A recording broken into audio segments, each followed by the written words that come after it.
বরাবরই আমি খাবার সময় খাবার প্লেটটা সুন্দরভাবে সাজিয়ে নিয়েই খেতে পছন্দ করি। খাবার প্লেট না সাজানো পর্যন্ত কেন জানি না আমি খাবারে কোনো তৃপ্তি পাই না। আর খাওয়ার সময় অবশ্যই আমার কার্টুন দেখতে হবে অথবা আমার আম্মুর সাথে কথা বলতে হবে, না হলে কোনো ফ্রেন্ডদের সাথে কথা বলতে হবে।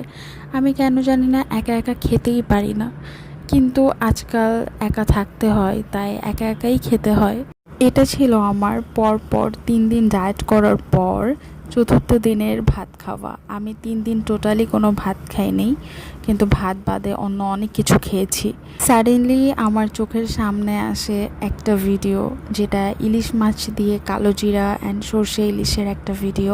রেসিপিটা দেখার পর আমি কিছুতেই নিজেকে সামলাতে পারি নাই, যেহেতু আমি খুবই ফুডি।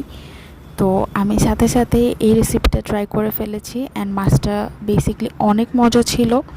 অ্যান্ড আমি খাওয়ার সময় ভাবছি